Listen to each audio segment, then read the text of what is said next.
Hey, what's up guys, user Rafiq from Retix digital. Hope you guys are doing well. आज के इस video tutorial में हम देखेंगे कि आप किस तरीके से आफ्टर इफेक्ट्स के अंदर अपनी फुटेज को ट्रैक करके सिनेमा 4D में लेकर जा सकते हैं या फिर उससे आगे किसी भी 3D पैकेज के अंदर लेके जा सकते हैं।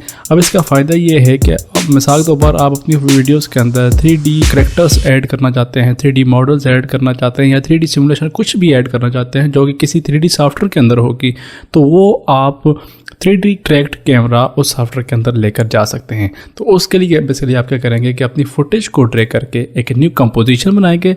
इसका फ़ायदा ये होता है, अगर आप ट्रैक करके कंपोजिशन बनाते हैं तो आपकी फुटेज का फ्रेम रेट और रेजोल्यूशन आपकी कंपोजिशन के फ्रेम रेट और रेजोल्यूशन के बिल्कुल इक्वल होता है। इसके बाद हम अपनी फुटेज के ऊपर एक इफेक्ट लगाते हैं जिसका नाम है 3D कैमरा ट्रैकर, और यहाँ से आपने एडवांस में आकर इसके ऊपर डिटेल एनालिसिस के ऊपर क्लिक कर लेना है और ये थोड़ा टाइम लेगा आपकी फुटेज को ट्रैक होने में। By the way 3D camera tracking किस तरीके से की जाती है इसके ऊपर एक पूरी डिटेल वीडियो बनाई है जो कि आप यहाँ से जाकर देख सकते हैं। और अगर आपको कोई चीज़ 3D कैमरा ट्रैकिंग के अंदर समझ नहीं आती तो आप कॉमेंट सेक्शन में लिख सकते हैं, मैं आपका आंसर ज़रूर दूंगा। तो अभी आप देख सकते हैं कि हमारी फुटेज 3D ट्रैक्ड हो चुकी है। अब यहाँ से हम एक सॉलिड क्रिएट कर लेते हैं जो कि हमारा ग्राउंड प्लान होगा। तो अभी आप यहाँ पे देख सकते हैं एक सॉलिड क्रिएट हो चुकी है। इसको मैं थोड़ा सेंटर में लेकर आ जाता हूँ और यहाँ पर हम कुछ 2-3 लेयर्स और बना लेते हैं। एक सॉलिड यहाँ पर बना ली और एक सॉलिड यहाँ पर बना ली। तो अगर हम इसको प्ले करके देखें तो आप देख सकते हैं कि काफ़ी अच्छे तरीके से ट्रैकिंग हो चुकी है।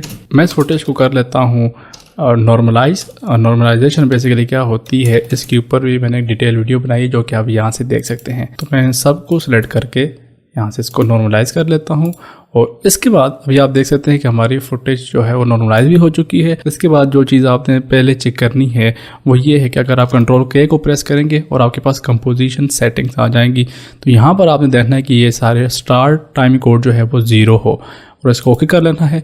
इसके बाद फाइल में जाएंगे और यहाँ से एक्सपोर्ट पर क्लिक करेंगे और यहाँ पर लिखा है मैक्सन सिनेमा 4D एक्सपोर्टर।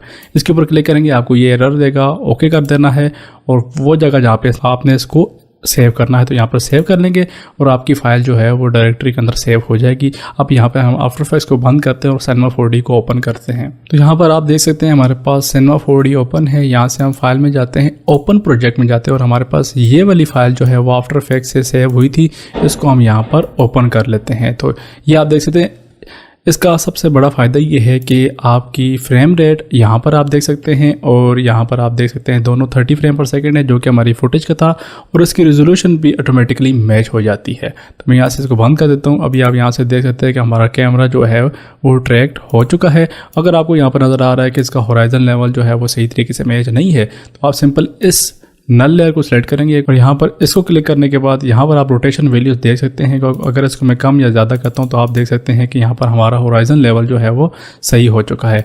और अगर आप साइड व्यू से देखना चाहते हैं तो आपको यहाँ पर अपना 3D ट्रैक कैमरा जो है वो नज़र आ सकता है।